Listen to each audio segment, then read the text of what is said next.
Happening now, we'd like to welcome our viewers from across North America and around the world. This is the EdTech Situation Room, episode 222. Isn't that cool? For June the 9th, 2021. My name is Wes Fryer. I'm coming to you from Oklahoma City.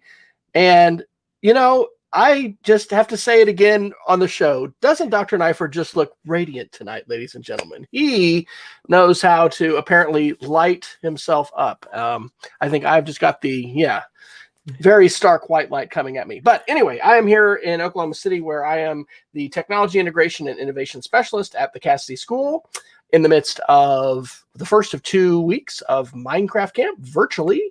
And we have had a really, really good time. We have it's just a 4-day camp, and we have the 4th day tomorrow. And I'm very blessed to be working with about 5 different high school students who basically make the job super, super easy. So, Dr. Neiffer, how are things in Missoula, Montana, besides being, just very radiantly lit? I guess this tells, when you go to Lowe's or Home Depot and they say, would you like the white light or the warm light? I mean, you've chosen the warm light tonight. I have chosen warm light tonight. That's indeed true. So other than I'm a glowing appropriate. It's wonderful here in Missoula, Montana tonight, where I am the assistant director and curriculum director of the Montana Digital Academy, which is Montana State Virtual School, located in the beautiful University of Montana campus. And even though the weather here has been pretty wacky even for a Western Montana spring, it snowed pretty heavily 3 weeks ago, and then the next week it was 97, 97, 97, and then the next week it was moderate, and this week, today, it was just a high of 62 and cold enough that I almost turned the furnace back on, and then next week, it's supposed to be back up in the high 90s again, so we're bouncing up and down, and it hailed for about 20 minutes this afternoon, so it's pretty bouncy weather here in Missoula. You said 97, like 97 degrees Fahrenheit. You guys have hit already? Yeah, we did that. I can't remember if it was last week or the week before, but yeah, and we had to last year. One of the things that my wife and I decided to do was to we put most of our spare money towards travel. Travel is our passion. So when that stopped around March 2020, our travel budget, not only did we have a number of small and large trips that immediately fell apart, and so the money for those was suddenly available, we decided that one of the ways we treat ourselves being stuck in our home is that we put in central air. And so we did get the central air up and running for that first 97-degree day, because it was pretty warm. And man, absolutely. Yep, it gets a little sticky in the house when you do that. But it's supposed to be a big fire season again. Montana's governor did his public briefing today with officials, and I thought I heard the headline was above average fire season, which for us will be probably pretty smoky at some point. So we hope, fingers crossed, that we can wait until the end of the summer and then it's a short fire season. So, oh, goodness. Well, we are. I predict we'll mention a few things about Apple tonight. What are we going to do tonight on this show, Dr. Neiffer? Well, we like to take a look at the headlines, mostly in technology, although we tend to pull some interesting things from around science and sometimes larger international and national headlines, and we kind of shoot them through the prism of education to see if the larger factors of the tech world may impact your classroom, school, district, IT department, etc. And tonight we have several categories, as we usually do. And of course, we will be talking Apple tonight. We have the tech correction, which is our kind of description of the last 5 years or so as we kind of figure out where tech's going in our world. Connectivity, which is becoming an increasingly important topic as money is spent in that direction. Privacy, social media, a new category tonight called browser wars. Security, I will have a shameless commerce note for those that may be looking for a good deal to score. And then, of course, we'll end our time tonight with our Geeks of the Week. So, Wes, if you don't mind, I'd just like to share a quick article, and it has to do with something that I can share a practical example of today. This is from the BBC on April 25th.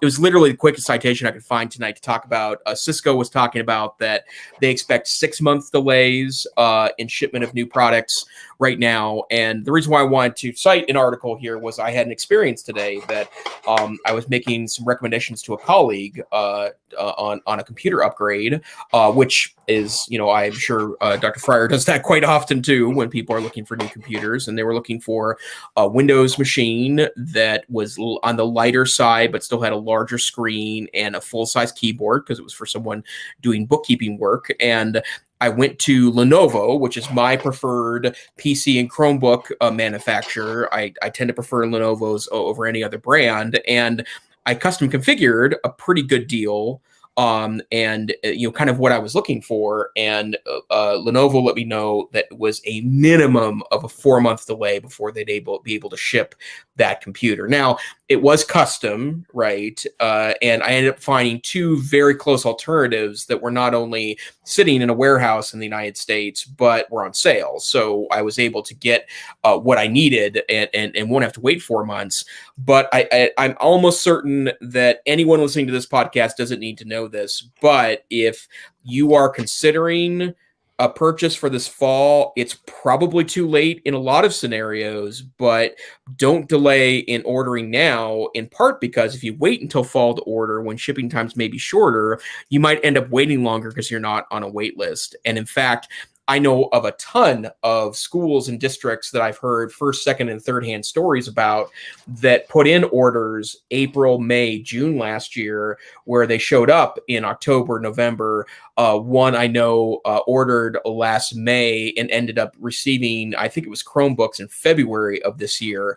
And it's likely to get better at some point just because, we're starting to slowly leave the doom of COVID, especially as it relates to chip shortages and electronic shortages around the world, but it's still going to be a factor. And I guess at risk of being the ultimate bummer, I too feel like that things are getting better, maybe a lot better in regards to COVID. There's still impacts, though. And I also believe very strongly that those impacts will be wide and varied and last a long time. And some of them will be more practical like this, and others of them will be more subtle.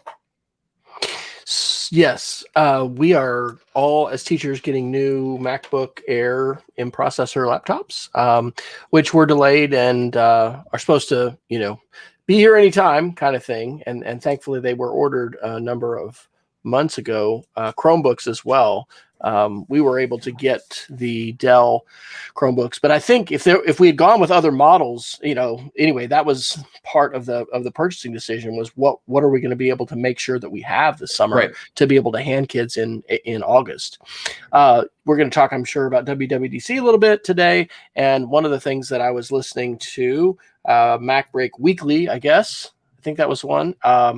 And they were saying, why wasn't there any hardware announcements? And there's probably several reasons for that. But one of them could be the fact that we're still having these chip shortages, and the in-processor Macs are fantastic, but somebody was saying they don't need to promote them anymore, or anyway, just as far as the supply chains, it's going to take a while for these things to catch up.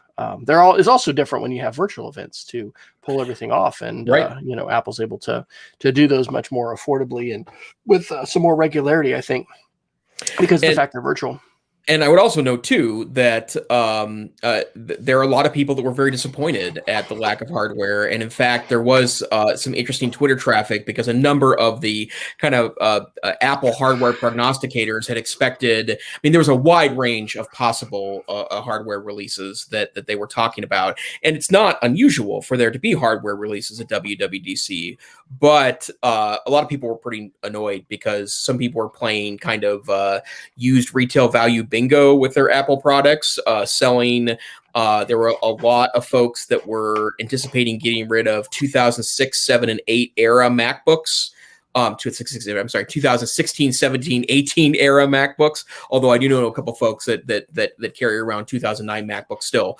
And they were doing it in hopes to getting maximum resale value to then purchase an M1, M1X, M2 based MacBook, because that was very much what the prognosticators were guessing. But of course, the problem here is that they were not released. And I guess I would guess that supply chain has very much to do with it. Because remember, Apple's not manufacturing their own stuff. They may be making chips and that they're designing the M1 chip, but it's companies like Samsung that are actually producing these chips that, and oftentimes it's different manufacturers depending on what year and what capacity is available. Apple's also worked a lot to diversify their supply chain, and they pulled a lot of their manufacturing contracts out of China proper last year, in part due to COVID, also because there was concern on the United States' part, action in the U.S. Senate today, in part to deal with the fact that China seems to have a stranglehold on a lot of electronics manufacturing, and the Senate passed a bill that they're handing on to the House that puts $250 billion to try to make America more competitive in that, which may include even having Chinese companies manufacture in the United States as one solution here to kind of bulk up our capacity. But in countries like Vietnam, Thailand, India, Apple, is competitive with a lot of other companies that are also trying to sell, their wares. And so, again, I would guess that this is probably something that a lot of folks are talking about in local districts. If you have any major technology initiatives coming, I know there's a lot of ESSER money running around that is providing opportunities. But just beware that it may not be as easy as going to your favorite vendor and order sending off a PO. Well, on that note, that's a good segue to an article that Susan Bearden shared this last week, and I have this under the connectivity headline. This is from EdWeek Market Brief on May the 12th, so this is actually about a month old. But the headline is FCC finalizes $7 billion connectivity fund. What districts and vendors need to know? And this has mistakenly, according to the article, been considered just an extension of E-rate. This is different. This is a different pot of money. The FCC is dispersing this, and they are using E-rate procedures and forms in order to get this money out to districts. But what this is going to allow first is for schools to apply for funding for devices and for hotspots. There's limits. It's not going to buy smartphones. The article said, despite major lobbying by some smartphone manufacturers, but buying devices for students this year. And then if there's funding available or remaining after those proposals are funded, and this is how E-rate kind of works. What was that? For category 2, they would fund it to up to a certain level, and then anyway, it's going to be similar. But districts can apply for reimbursement for devices purchased in the last year for, again, connectivity and student devices. I think this is really exciting. I I wrote a grant, back in the early 2000s, I guess, that brought laptops to two of our first West Texas school districts, Floydada, Texas, and Post, Texas. And then this was the Texas Immersion Texas Technology Immersion Pilot Project, TexTIP. And so anyway, that was just sort of early days. I mean, you had Enrico County, Virginia, and other places that were doing laptops, but it's just become a much more of a norm now. So I think it's exciting and positive, but given the article that you just said, may be great to get all this funding available. Hey, guess what? You're probably not going to be able to place an order today and have devices in hand to give students or teachers in August. Yep, absolutely. And the other thing I worry is not the right word, but I mean, I am also excited about all the money available for connectivity. There's hundreds of millions of dollars being spent in Montana to improve rural access, but I hope that even if they can't get everything installed like they want to because of equipment shortages, that they will, be able to utilize as flexible spending, government spending policies as possible to wait until there is the hardware available. It is a real opportunity. And as I've talked about, dozens of times now on the podcast, Montana, particularly rural Montana, which is much more rural than typically what would be considered rural East Coast in East Coast states, right? Like we're talking about very remote areas that we're going to need a diversity of solutions to make sure that people have connectivity. And frankly, and I think we know that in spades now that the connectivity is really critical for financial growth, for job growth, for competitiveness. And so I hope we continue to do our things there. One of the caveats that's mentioned in that market brief article is that rural schools are going to receive like a 5% bump. So the prioritization is going to be based on free and reduced lunch, as the E-rate funding is for category 2. Category 1 is connectivity, and everyone just pretty much gets that. But category 2 is like your hardware, and for E-rate traditionally, that's been infrastructure, switches, routers, network infrastructure. So it's going to prioritize that for rural schools. Do you have any? Oh, I have a Starlink update, and I want to see if you have one. I saw Starlink. We were at my sister's house in Liberty, Missouri, over the Memorial Day weekend, and we were sitting out in the driveway, enjoying their neighbor's Solo stove, which is actually a really cool, like 100% combustible fire ring. It's pretty cool. They're expensive, but anyway, they don't produce smoke. But Shelly, my wife, just looked up and said, "Look at that! It's Starlink." And we've talked about this and knew these were happening, but it had just gone up a few days ago from SpaceX, from a Falcon 9 rocket. I think it was like 60 more satellites, and so it's this train of lights going across, and it was super cool. And we had like 12, 14 of us all sitting around there, and nobody had seen it before. So it was super cool. So your parents still attempting to use Starlink, and how's that going? Am I still connected? You are still connected. Your video's frozen, and you were getting blurry on me a minute ago. So you're there now, but a little blurry. So Jason, maybe I really wasn't cursing Starlink. I promise, Elon Musk. We were just talking before the show started. I think Jason is jacked in directly. Of course, it's possible this is my connection too. So, although my clock is still ticking, I don't know. Starlink, I think, is it like $100? It's $50 a month, but you have to buy the hardware. So, Jason has completely frozen at this point. So, am I continuing to record, or is he? Our Peggy George is not able to join us tonight, and Jason has dropped. So I think as we talk about connectivity, he was having a challenge there. So, but maybe he's back. He's back, ladies and gentlemen. Talk about Starlink and the lightning strike. I don't know what that was. Thanks, Elon. Interestingly enough, I'm on my Wi-Fi hotspot or my phone hotspot because I don't know what really happened there.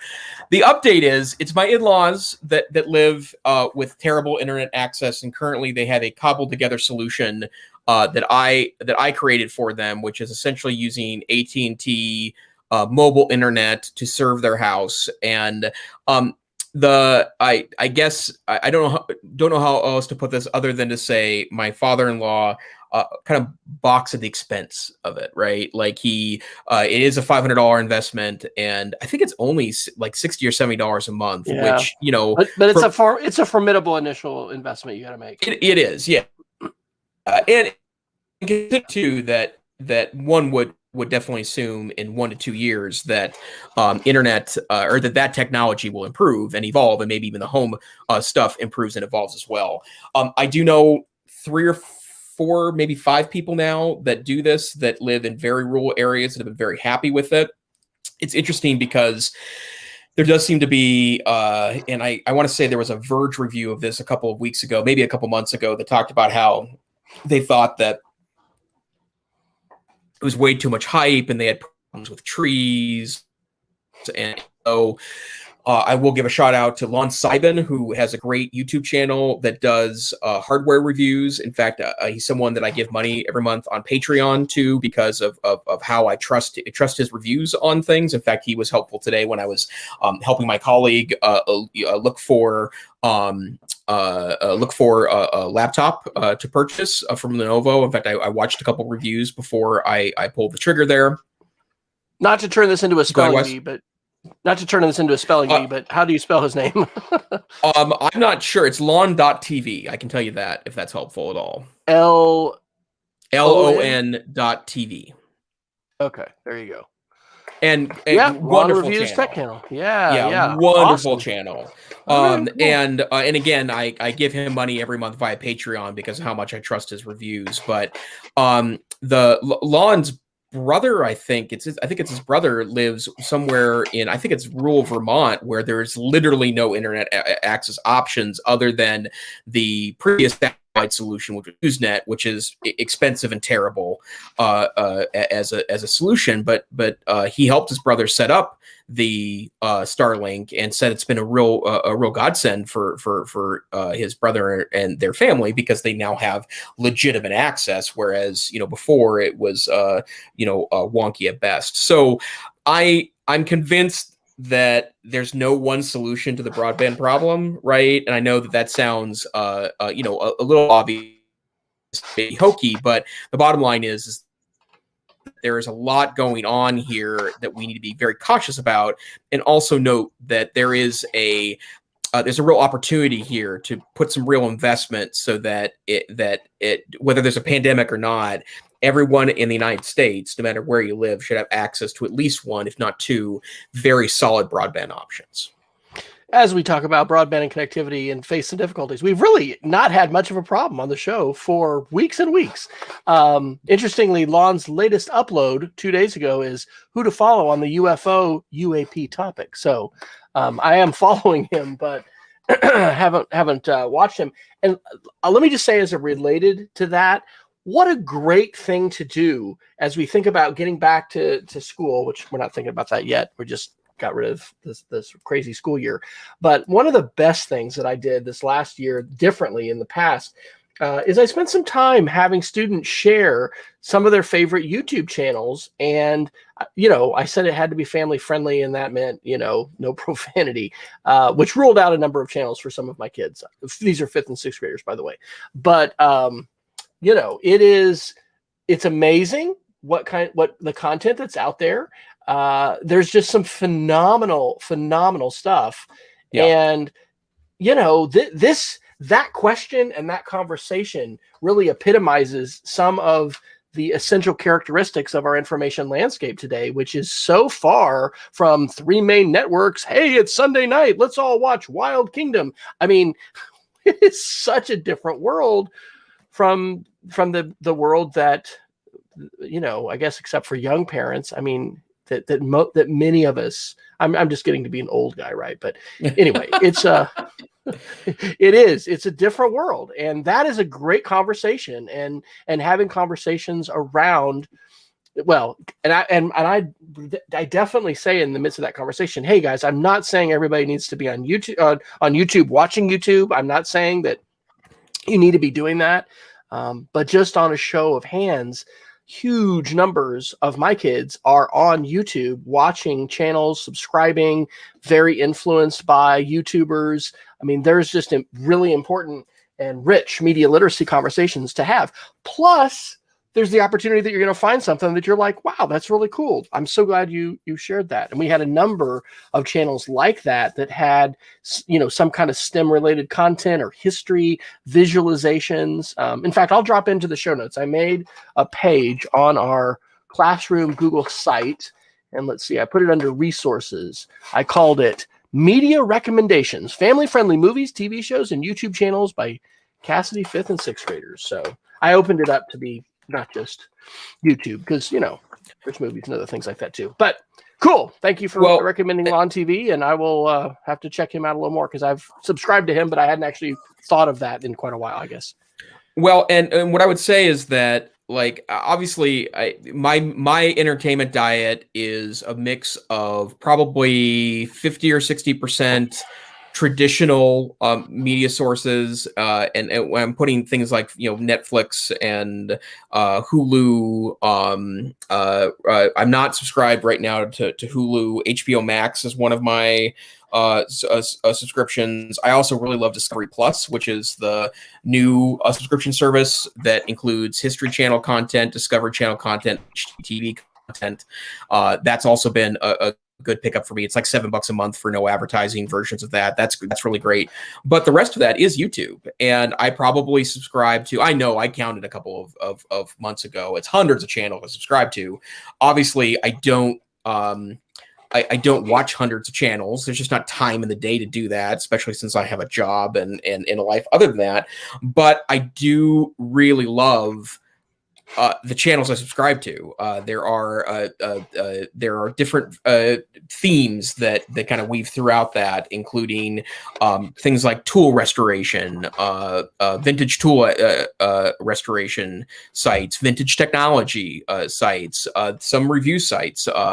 Mobile Tech Review is another example of a great tech site, and it's way I stay up when people ask me for tech recommendations. But ignoring the fact that there is a clear issue with recommendation engines and misinformation, which we've talked about a couple of times on the podcast, it is still a wonderful place to share passion projects. And so I'm glad to hear that, Wes, your kids were engaging in that, like sharing their favorite channels and influencers. And one other way I know how much YouTube has integrated itself into the culture. This has been a while since I've had high school students that I was teaching, but I knew YouTube wasn't going anywhere when pirating was going down of music. And one of the reasons why is because why would you bother when you can just stream the whole album on YouTube background, right? There was no reason to engage in piracy shenanigans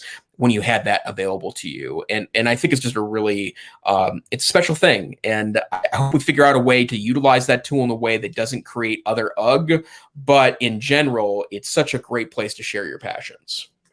It is. And those are good words to use too, as far as media diet, right? Because there's a lot of good wellness and digital citizenship and other kinds of conversations to enter in there. All right. Well, could we talk about WWDC just a little bit? Yes. Well, and I'm going to have to, I did read all the articles on this. What I would say is that I'm interested in all this stuff, but it just seemed like and I didn't watch the video. I did read a couple of reviews of it saying it was another well produced video. So I'm not surprised to hear that it went over well, but it's a lot of interesting, minute changes, I think. And that I'm not quite an Apple fanboy again, to where this stuff was kind of jumping to my consciousness. Well, this is a 2-hour Apple ad, basically, right? Yeah. There's no hardware. This is all operating system. And I watched all but the last essentially 15 minutes of the keynote. I was originally just going to watch, and I dropped in there, I think, well, maybe, I don't know I think you'd put that one in the 9 to 5 Mac, everything, Yep. Everything Apple announced. And there was several videos like that, in 15 minutes, the whole thing.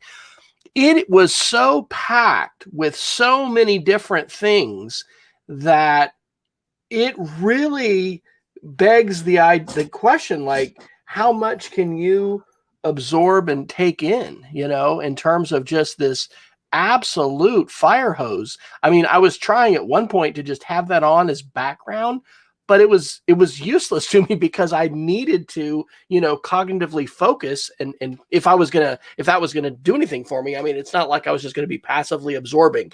One of the things that I think, again, it was MacBreak Weekly pointed out, Apple, because of the virtual event, is able to compress so much. And they, when you're doing a live event, you lose quite a bit with transitions and things like that. I don't know. I mean, here's one of the things that stood out for me that I'm excited about as an oral history guy and somebody who loves podcasting. They are building into iOS 15, which, of course, this is the developer conference. So they're releasing, developer betas or whatever. And iOS 15 is not here yet for everybody. In fact, I should probably know the date when it's coming out, and I don't know that.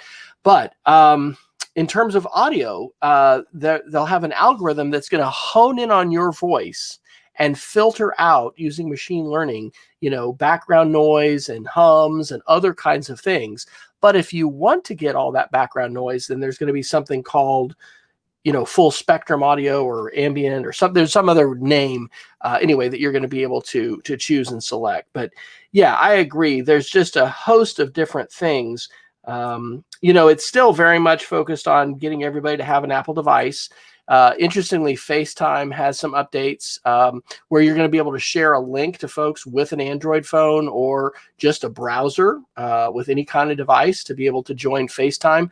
But Apple's really not going for the enterprise market to compete with Zoom or something like that. And they're really playing their privacy hand with all of this. And so, it's not convincing me to run out and get their smart speaker.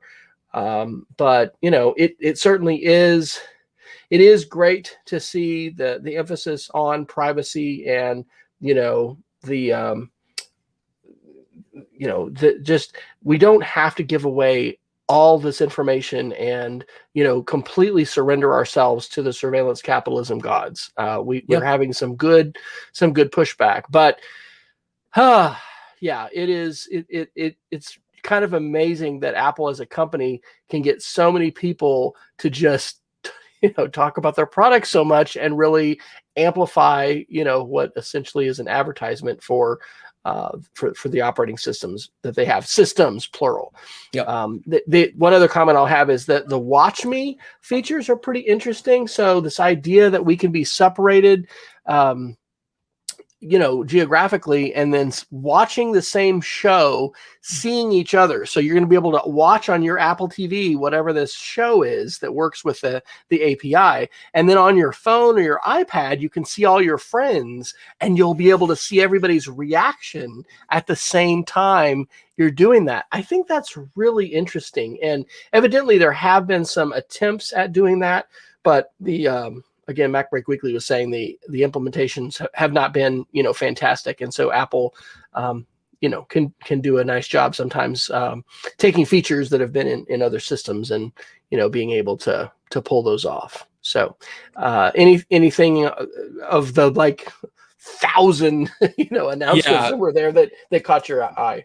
Well, and I'm gonna have some free time next week. I'm having a little bit of surgery next Wednesday I'm getting an artificial hip. So that's one step closer to becoming the ultimate knife Borg. But I do want to watch the whole thing, in part because I do think the presentation, no one beats Apple on presenting this stuff, and it is a commercial, but it's also hyped up stuff too, and I like that. I like the hype that comes with it. But there's two notes that I want to make here. The first one is that iOS 15, so that's the operating system that backs the iPhone.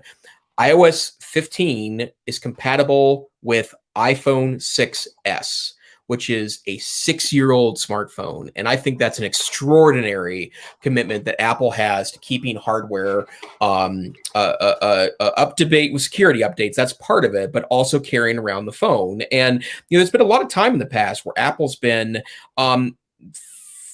fairly unfairly accused of building obsolescence into their technology, so that you'll go and buy, the expensive $1,000 phone every 2 or 3 years instead of every 5 or 6 years. I would say that it's unlikely that I would find an iPhone 6s to be a successful daily carry with the amount that I use my phone for work and play.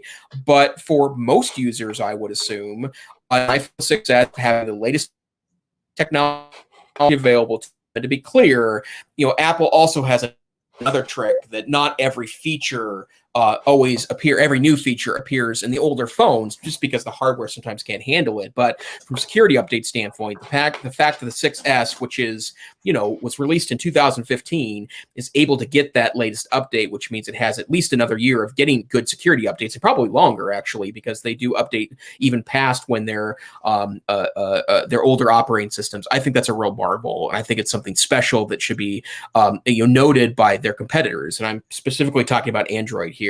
And I realize Android is a little problematic because it's such a diverse architecture, right? Like everyone, yes, Android runs on literally billions of devices around the world, but everyone from Google to companies that you've never heard of that sell to mass markets, outside of the Western world.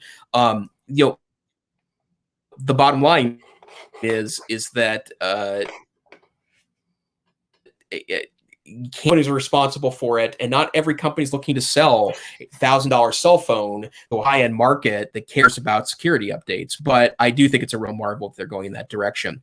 I didn't put any of the articles here because I want to use it before I make any comments, but there's been a lot of hand-wringing and then counter hand-wringing about all the new iPad OS updates and whether or not it brings the iPad closer to becoming a laptop replacement. And I literally saw articles in both directions. And I was going to watch, I might have watched 30 seconds of a half dozen YouTube videos this weekend on this. One of them saying that iPad OS 15 will ruin the new M1 iPad Pro to iPad OS 15, the M1 iPad becomes the dominant player in this region. So, if you want to talk about passion, the fanboys and girls of Apple world are pretty hard to beat on the passion meter. But we'll have to see. And I want to install it myself. I use my iPad enough that I will not install a beta on that. I will wait until there's either a kind of a gold master and install it, a couple weeks early. But I do want to see what happens to the iPad with the new updates. Okay. We literally just titled our last show iPad as laptop no. So that's kind of funny. All right. This is an iPad Pro. The last year plus, I guess, I have been using this weekly, almost daily, as what Apple has called sidecar. And so my MacBook Pro super cool feature will allow me to connect to it. Usually, every once in a while, I have to restart the iPad or whatever, but it would allow it to just be an extension. And in the office where I've been, whatever, that's been fantastic. We have to do double entry on our grades because our student information system does not sync with Google Classroom, and we use Google Classroom as our learning management system. And so anyway, that has been good. I literally just saw Federighi do that part of the demo, and it's not called sidecar. It's called something like universal control. But what he showed, okay, and so here we're geeking out. I really should have worn my Apple shirt tonight, right? What he showed was you had your laptop, and then you just brought your iPad close. You didn't even do anything else, and you just use your mouse, and it just starts to drag over onto the iPad screen, and then you can control it. You can use your trackpad, do whatever you want. And then he showed the same thing with an iMac. So continuity is this feature, which I have really enjoyed, which allows me to, for instance, copy something on my phone and then paste it in on my, desktop or laptop or whatever, as long as I'm using my Apple ID and I'm logged into both of these. So that kind of magic and being able to work together with the devices really, really is powerful. So, I'd encourage you to watch the whole thing. And what you might do, and I wish I had done this as I was watching it, is just have the old, yellow notepad here and scroll down some things, because it is such rapid fire, and you're like, whoa, wait a minute. And then sometimes they're not going to dive, thoroughly into that. And you're like, wow, that could really be a game changer. So lots of couple stuff. Notes. By the way, it's not just nerds. There's research behind this that says having multiple monitors is really important. And if you are not, I have a 2-monitor setup at home, 2 to 3 monitors set up at work. I think it's important to productivity. And again, it's not just me like, oh my God, look at my monitors, I'm such a nerd king. It's that there is a productivity, a notable productivity vetted in research here. But I mean, the answer, for me, previous to kind of being back in the Apple universe, is this is a USB-C portable monitor that it basically looks like a big tablet, and it's not touch at all, but it's made by Asus. It's pretty cheap. I think I got this for under $200, and I do have a case for it that this plus actually this plus really any laptop I've used. This plus Chromebook means 2 monitors. This plus Mac Pro, 2 monitors. This plus a Windows PC. But that means I'm carrying something that has, really just that singular purpose, right? And if I'm traveling in a car, it's no big deal. If I'm just in the coffee shop in the morning, it's easy to throw this in the back of my car and have it available to me when I'm working in a coffee shop. But I am looking forward to traveling at some point again, and I'll have my Mac or M1 Mac Pro and my iPad. I bought a used iPad 3 Air earlier this year, and that sidecar feature. It's not in there. There were apps that used to be able to do this on the iPad, but it was always kind of funky. And there was delays and degradation of the signal. Sidecar's amazing, and it really does provide the second monitor experience in something you might be carrying around with you anyways because you like to watch video on it or you like to FaceTime on it. And yeah, it's very, very, very clever feature on iPad OS. And you do have to have, though, pretty recent hardware to realize that particular feature. So, yep. And my last thought on WWDC is more of a general one, and that is filtering our feeds, filtering the information landscape, having trusted sources that we go to help us figure out what is worth paying attention to. That is so important. I did share a little plug for Twitter in the closing presentation. This, for the first time ever, this was the 6th year I've been at my school, and probably it's because everyone's getting a new machine, and it really gave reason for the tech department to meet with everybody. But we gave 6 presentations, I and our technology manager, with each one of our divisions, and then some makeups. But anyway, I mentioned I hadn't really plugged Twitter a lot.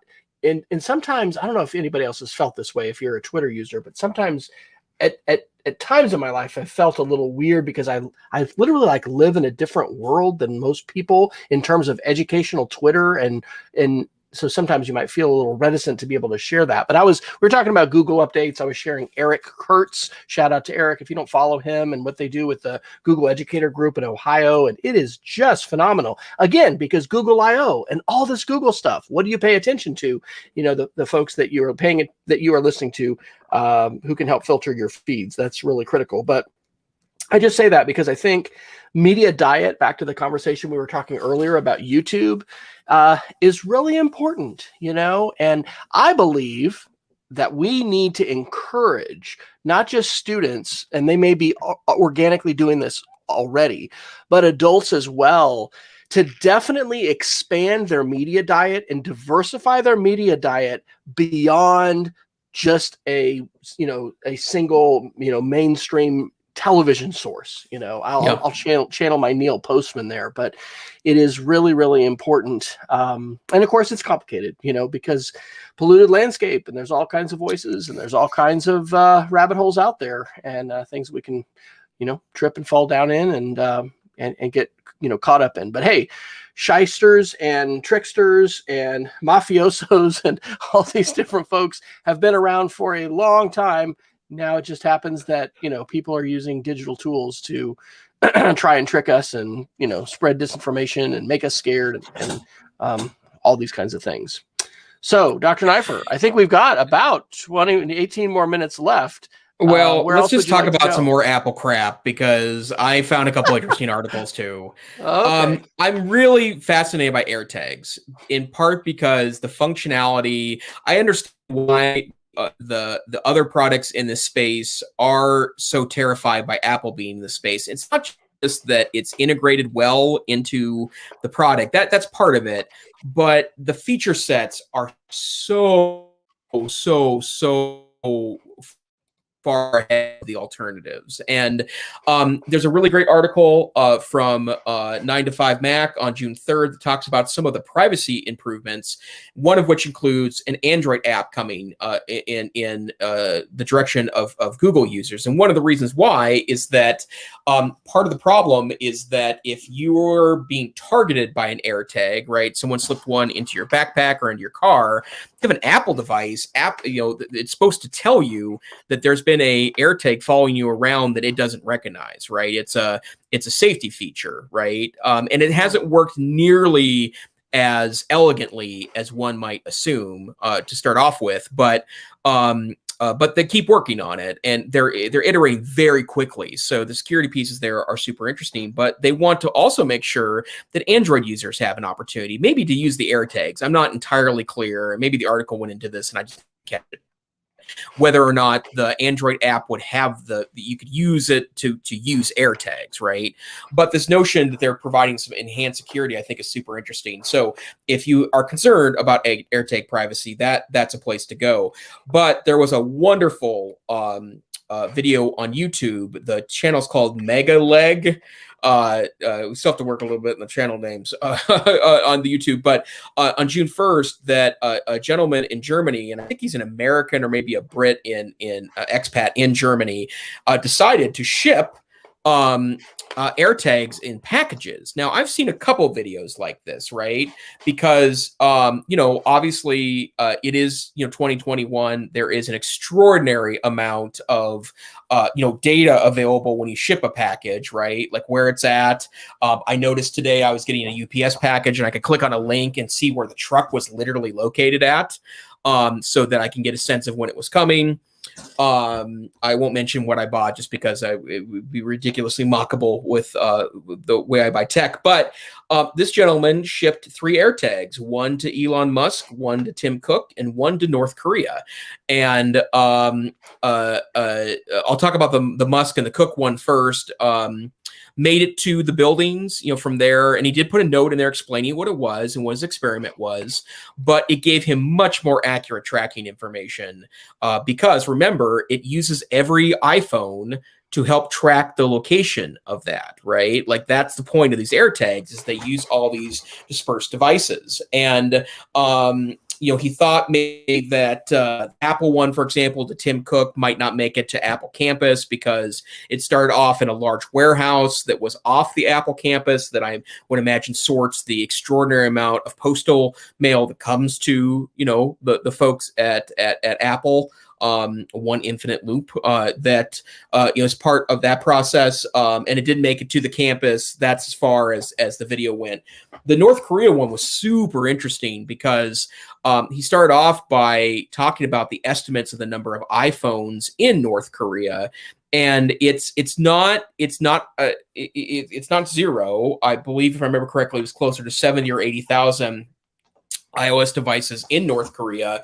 The question, of course, is if they're a modern device, it's getting new copies of the operating system. Also, North Korea has several sanctions against it.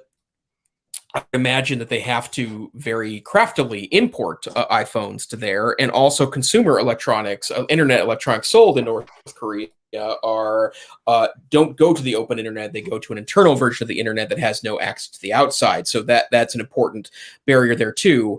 Unfortunately, it never left. It just disappeared. It just never left. Seemingly left Europe, and so he's not really sure what happened to it.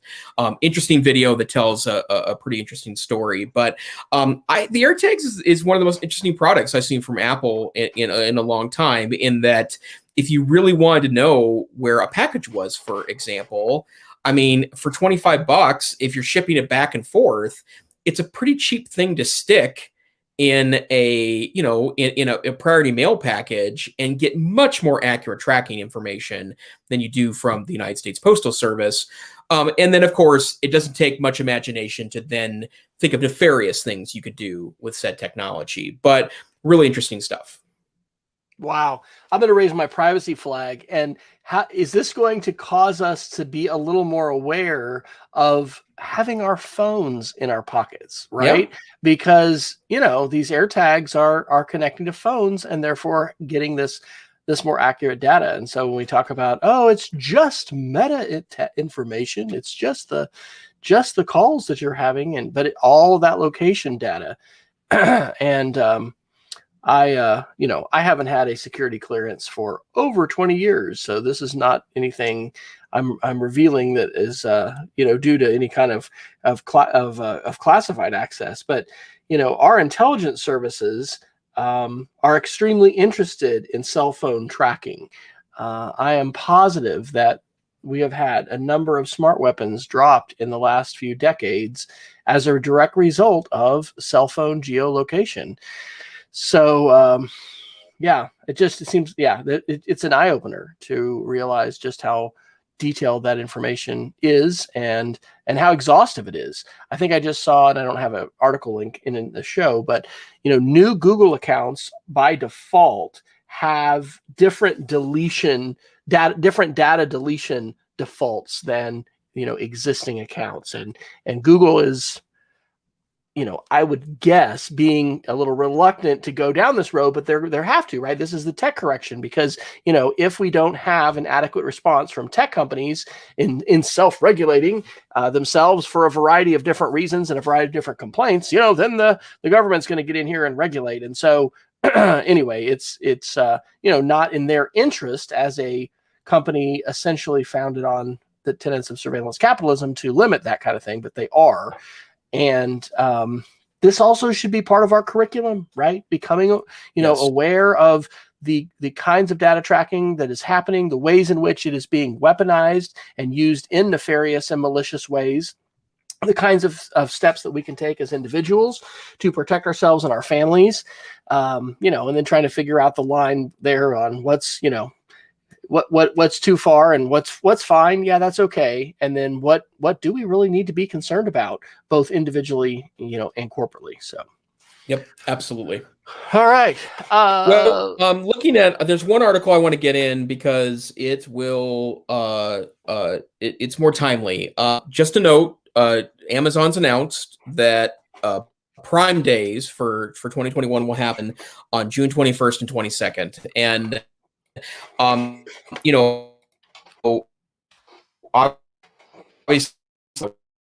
warehouse. Your audio is really clippy. I'm not actually getting any of that. As if Jeff Bezos has reached out across the ether. Not selling. I would give a couple pieces of advice here, though. I do not. I'm getting your audio now. Bum, bum, bum, bum, bum, bum, yeah. Bum. I'm getting your audio now. You were unintelligible there for a little bit. Now your video is frozen. Can you turn off video and just go audio only? Oh, he's back in. And there's two. Okay. Yeah, there's two of you. Okay, so let's kick that other one. Kick guest. Man. Sorry. No, yes, this hurts so much. I kicked the guest.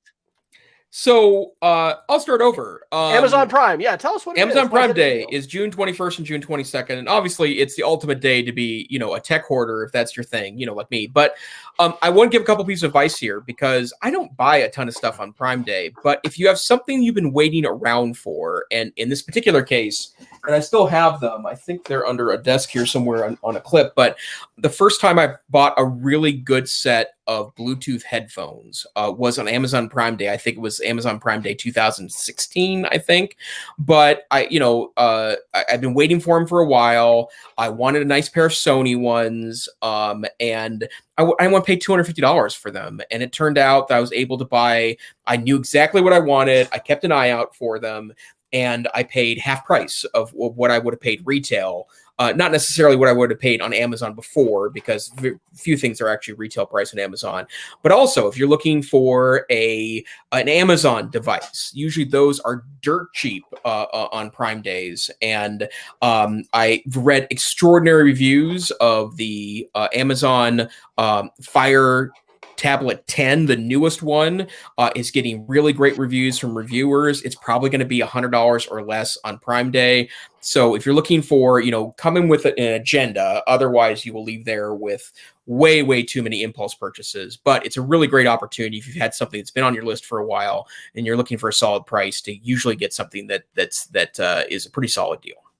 And the other thing I'd say is don't be afraid to look at refurbished devices and also maybe previous gen devices. Yep. My wife and I have been dreaming of Kindles, especially, summertime, and, iPads and iPhones just get really hot out in the sun. Yep. And so today, actually, we got Gen 5, which is one generation back, and they're not waterproof, but they were like $50 each. I mean, they were like less than half the cost of the brand new one. So, kind of like with iPhones, I posted something recently about having an iPhone 8, and someone was like in the comments, maybe the problem is you got such an old iPhone. But it's like, hey man, this thing is great. I mean, yes, could I have a better camera? Could it be a little faster? I guess, and yeah, I still have this home button. But anyway, we're in this day with tech and chips and all of this where the older generation stuff can be pretty exceptional. So I just wish that they would have the Google Max, that speaker. That's what I would really like to jump for. And I doubt Amazon is going to probably have. I don't even think they sell Google smart speakers, being the Alexa bastion that they are. So can I ask, is there anything that's on your short list for probably not? I mean, I've like I mentioned before, the our travel budget we stopped counting the number of trips that we've canceled, and I'm not even talking about like big trips, trips to see family in around the United States. We had a lot of stuff planned in the last year and a half that just didn't happen, so I have not gone without. But I will be recovering for surgery in those 2 days. And I will say that I don't need it, but if there was a portable Bluetooth speaker that had a USB-C connector, my current daily carry that goes around in my travel pack is got a micro USB. That's the dumbest reason ever to upgrade, but I have plenty of family I can hand on tech toys too. But maybe something like that. Okay, we've got 5 minutes or 4, whatever. The security articles, would you mind picking those up? Because both of those are actually pretty good, and I hadn't. So Bloomberg reported on June 4th that the Colonial Pipeline hack from a number of weeks back was from a compromised password, and a compromised password is a password that from some site, right, that you utilized a password on. So you had an account at soandso.com and you use the same password on another site, right? You're using the same passwords over and over and over again. And as it turns out, there have been thousands of compromised password databases in the last 20 years. And if you're still using, your dog's name and your favorite sports club, plain phrasing that not only could be a dictionary attack vulnerable, but probably has been in one of these hacks, you're being at risk. And we're talking about a higher level account at Colonial Pipeline that was using the same password in a compromised site database and not locally. And I know it's a pain in the butt, and I know it's hard, but you should be using a different password on every single website and then using a password manager. And again, Dr. Fryer very kindly refers to me as some kind of poster boy for this. I'm still working on this project, right? It's been 2 years now since I started working this, and I still run into websites that from accounts from 15 years ago that have a password that really needs to be changed. And I do when I run across them. But especially if you're working in IT, especially if you're working with systems where you're an administrator, or if you yourself are a school administrator and have access to student data, most student data is of relatively low value. It doesn't really matter if the French grades from third period get out, but that's going to cause a lot of FUD, fear, uncertainty, and doubt, and it's going to be terribly embarrassing. And it's preventable because you should be using a different password on every site. Absolutely. Okay. I think that's it, right? Yeah. Oh, no, okay. no. Do the FBI director one. Okay, great. Wonderful article from Sunday's Wall Street Journal. I would recommend reading the whole thing. That basically talks about ransomware is a 9/11 level threat to the United States. And the fact that we've had 2 major ransomware attacks in 2021 that have been enough to get the attention of the White House, with hundreds of smaller attacks that have impacted much, much smaller institutions, tells you it is a really, really, really big deal. And, the meatpacking industry and the petroleum industry are not, low-level businesses. They are important to America, right? To our national security, to our domestic security, to our transportation, to our food supply. And they have both been targeted to this. And I think that the FBI director is correct that we have to see it this way. And, ransomware attacks are usually in some ways socially engineered attacks, right? That they try to create some mechanism for you to share a password or log in or to put down your guard temporarily to be able to get access to that content. You yourself need to be careful. You need to help your family be careful. And if you're in a school setting, you need to help your colleagues be careful. And folks, this is one of these things that we should really just be jumping up and down, yelling, whooping. And I mean, this is such a big deal. We have had multiple canaries in the coal mine, and it is time to wake up and freaking pay attention. We need to be. I mean, my TEDx talk, my third one, is hopefully going to be published here in the fall. That I shared back in April, and it's about protecting your family. And it is, the number one vector for attacks that are affecting companies and taking folks down. It's phishing attacks. It's attacks that we're getting, through our email, and ransomware and these kinds of attacks are. It's just the scale at which this will affect our society. We have not yet really tasted. We have seen a little bit of it, and when we just had that bump in fuel prices and this pipeline issue, we had the Florida company, what was now 6 months ago, where somebody hacked in and changed the amount of chemicals that was in the water that could have resulted in the water being poisoned, and somebody saw it and they were able to take action. But our systems are becoming more and more dependent upon very complex, technological, internet-connected systems. As a result of being internet-connected, they are incredibly vulnerable. And the number of folks who are out to get the United States, and again, watch Peter Singer's HBO special, The Perfect Weapon. I haven't read his book. I've just seen this special. But cyber is huge, and we have got to take it seriously as individuals. And I will say this for the record, you and I, everybody, we need to be thinking about literally, I'm not talking about in a prepper, like crazy, we're going to have a civil war sort of thing. I'm just saying the grid goes down for a while. That is not, Texas just had this happen, and they could have evidently been down for weeks and weeks if the folks managing the grid had not taken action so quickly when we had that really bad, ice and snowstorm and cold snap. But we're vulnerable, folks. We are vulnerable. And, I do not want to be fear-led. And I don't think that, that's the number one way to motivate people. But on the other hand, one of the benefits of sitting here with Jason pretty much every week, which, by the way, we're going to have a couple watch our Twitter, because we'll be taking some weeks off here in the summertime coming up. But one of the benefits of sitting here and listening to these articles and reading this stuff and talking about it is we see patterns and we put together pieces. And this is absolutely one of those things that I've been putting together more and more, not just because I was a director of technology for a independent school for 4 years, although that had a lot to do with it. So thank you for sharing those articles. I know that's taken us just a little bit over the top of the hour, but so important. Absolutely. All right. Well, Wes, it would appear to be 6 minutes after. Let's do the Geeks of the Week.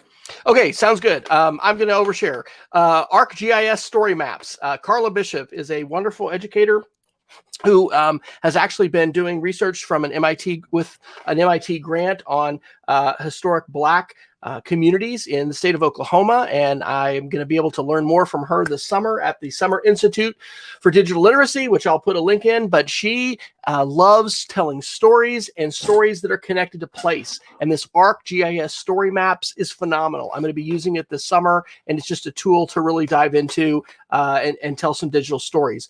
River Runner. I actually tweeted that ArcGIS story maps to Alan Levine, Cogdog, tonight, and then happened to see on his website this tweet that he had shared to River Runner.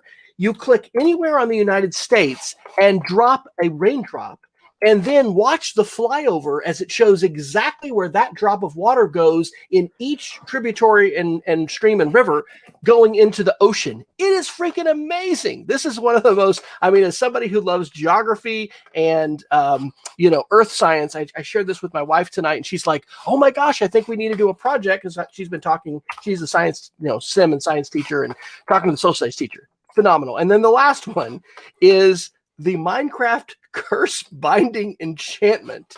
Okay, so we've had 3 days of Minecraft camp. I'm learning all kinds of things from the kids. When we start off the day, we teleport them into this briefing room, and we clear out their inventory and turn them into adventure mode, not creative mode. And they're supposed to lose all their stuff. Well, kids want to keep their stuff. And so one of the fourth graders, I guess, had figured out you can use an ender chest. If it exists somewhere else in the world, then you can put your stuff in it and still spawn it. But I found out today there is a curse binding enchantment, which means your armor stays on you until you die. And so the moderators and I were literally having a conversation today. Should we kill our campers so that we can remove their armor? And I'm like, no, I don't think so. I think at some point this is just like really great creativity and kids figuring out stuff that's just really kind of amazing, because they were like, I can't take this off. They've used curse binding enchantments. You didn't need to know that, but it's kind of crazy. What do you got for us, Dr. Neiffer? Well, I just wanted to note, I'm on River Runner, and it's really cool. What I'm trying to figure out, though, is that is it accurate? It is accurate. Montana is the only state in the union where water ends up going in 3 directions. It goes west to the Pacific Ocean. It ends up in the Missouri, then the Mississippi River, and the Gulf of Mexico. It also goes north into Canada, in the far northern part of Montana. And I want to make sure that was accurate. And as it turns out, it is. It doesn't show you it in Canada, but it shows you the route out to the United States. So quality, cool website. So I just want to focus on next week. And I think I mentioned this earlier this year, DLAC, the Digital Learning Annual Conference. It's now in its 3rd year. It was actually the last event the second to last event I went to before the shutdown last year. It's usually in Austin, although next year I believe it's in Atlanta. They're doing a hybrid this year where it's part online and part face-to-face. They are holding the face-to-face event. It's the first major event in EdTech. It'll be in Austin next week, but they have online slots available. I'm presenting twice next week. One presentation on how to build local support teams around at-risk credit recovery students for success in distance learning. And then secondarily, I'm going to present what is kind of an introspective presentation on starting to drill down when distance learning is not working, not because the model is wrong, but understanding why it's not working for select kids. In other words, taking the notion of individualization and also applying it to how we build support teams around students to make them successful. So DLAC, great conference, wonderful people, and then you can see me present online next week. And the Mountain Moot is coming to us again in July. So yes, and free again too, I might add. So great. All right. Well, I am W. Fryer on Twitter, westfryer.com/after, if you would like to find my other links. And I am at Tech Savvy Teach on Twitter, and I know I need to redo my personal webpage, Neiffer.com, Neiffer.com. And I think I might, I don't know, I need another technology project, like I need, a new hip, and yet I probably will redo that page at some point. All right. Well, we will most likely be off next week, but stay tuned. We will let you know on Twitter. Again, there will be some holiday breaks coming up for us. Are you good on the 23rd, actually? Week after? Maybe. It's how surgery goes. There's a possibility, folks, we could be off for 4 weeks, but we'll let you know on Twitter. And until next time, we encourage everybody out there to stay savvy, stay safe, and get on those passwords. All right? Get to changing them. There's great tools out there to do that. Take care, everyone.